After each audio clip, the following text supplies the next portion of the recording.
Sir, आज जो press conference आपने रखी है, क्या इसका उद्देश्य है और आज की इसकी प्रेस कॉन्फ्रेंस की रूपरेखा क्या है? नमस्कार, नववर्ष की हार्दिक शुभकामनाएं सभी पत्रकार बंधुओं को, नारी शक्ति को और व्यापारी बंधु जो हमारे साथ मंचासीन हैं, आप सभी को नववर्ष की हार्दिक शुभकामनाएं। जैसा कि आपको विगत समय में मीडिया के साथियों को भी याद है कि व्यापारियों को लेकर के बहुत सारी ऐसी समस्याएं हैं, दिक्कतें हैं। उसके लिए हमारी व्यापारी आयोग की बहुत पुरानी मांग है जो भी सरकार ने पूर्ण नहीं की है। व्यापारी आयोग का गठन, व्यापारियों की सुरक्षा और व्यापारियों को लेकर के व्यापारी 30% व्यापारी है पूरे देश और प्रदेश में। उसकी राजनीतिक स्थितियाँ क्या होंगी, उसकी राजनीतिक हिस्सेदारी क्या होगी, जीएसटी में किस तरीके से व्यापारियों को नुकसान हो रहा है और परेशानी व्यापारी गढ़ झेल रहे हैं, और ऑनलाइन शॉपिंग से जिस तरीके से बड़ी बड़ी कंपनियां छोटे व्यापारियों को ख़त्म करती जा रही हैं, इन्हीं को लेकर के आज ये प्रेस कॉन्फ्रेंस की गई है।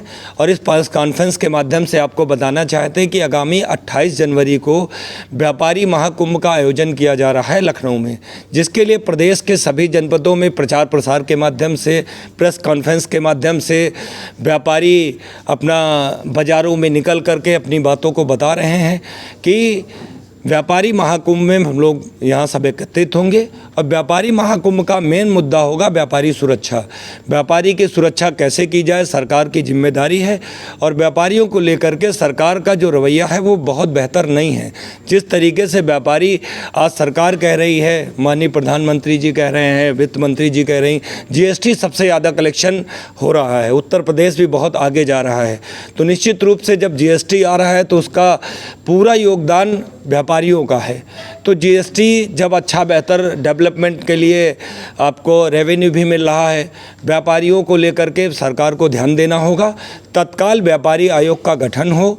ऑनलाइन शॉपिंग पे अगर बड़ी कंपनियां आज हावी होती चली जा रही हैं तो छोटे व्यापारियों को टैक्सेशन के माध्यम से, जीएसटी में रिबेट के माध्यम से इनको लाभ दिया जाए कि ये व्यापारी स्टेबल्ड हो पाएँ।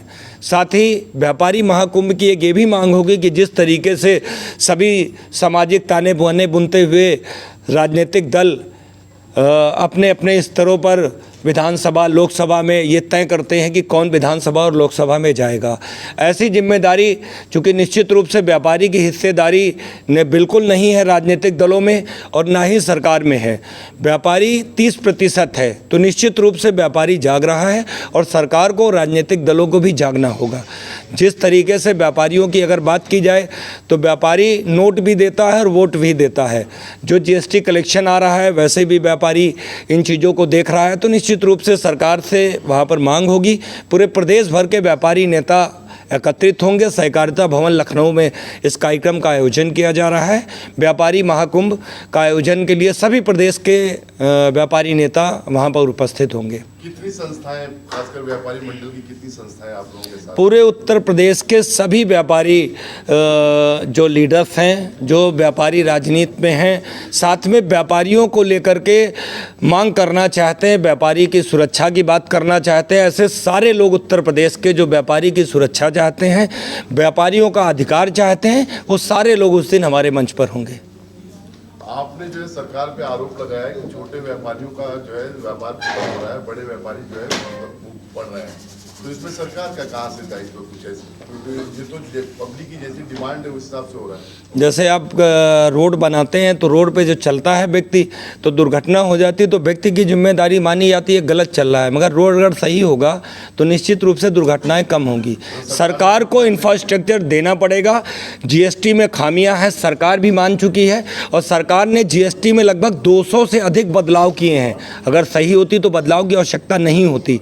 निश्चित रूप से आप भी ये जान रहे हैं कि सरकारी आंकड़े में, आज की बात करें तो सरकारी आंकड़े में ये आ रहा है कि ऑनलाइन जो शॉपिंग है बहुत ज़्यादा बढ़ी है। तो दुकानदारी किसकी कम हुई है? उन रोजगार जो दुकानदार हैं, छोटे दुकानदार हैं, उनका ही नुकसान हुआ है। और कहीं ना कहीं कई घटनाएं व्यापारियों को लेकर के होती हैं, कहीं सरकार वर्किंग करती है, कभी नहीं कर पाती है। तो निश्चित रूप से अधिकारियों के द्वारा भी व्यापारियों का उत्पीड़न हो रहा है। तो निश्चित रूप से सरकार जागे, व्यापारी को सुरक्षा दे, व्यापारी को सम्मान दे। निश्चित रूप से जो व्यापारी जिस स्तर पर आज की डेट में वर्किंग कर रहा है उसको सुरक्षा की और सम्मान की और सरकारी सपोर्ट की सबसे ज़्यादा आवश्यकता है। ग्लोबल इन्वेस्टमेंट हुआ यूपी में, काफ़ी जो है लोग इन्वेस्टर्स ने इन्वेस्ट किया। ऐसे में आप राज्य सरकार से क्या उम्मीद रखते हैं? खासकर आप लोग व्यापार मंडल चला रहे हैं, तो सरकार से क्या अपेक्षा रखते हैं? और हमारे चैनल के माध्यम से आप प्राइम मिनिस्टर से लेके चीफ मिनिस्टर तक क्या कहना चाहते हैं? देखिए, बड़े बड़े लोगों का तो लाभ होता है, बड़े बड़े लोग अपना इन्वेस्ट करते हैं सारी चीज़। हम जब सरकार सबसे छोटे क्रम तक बात करेगी, सरकार की योजनाओं को, सरकार के जो लाभ हैं सबसे छोटे पायदान पे व्यक्ति पर जब पहुंचेगा, माननीय प्रधानमंत्री जी भी कहते हैं कि सबसे छोटे पायदान पर जब योजनाओं का लाभ पहुंचेगा तो निश्चित रूप से भारत भी बढ़ेगा और व्यापार भी बढ़ेगा।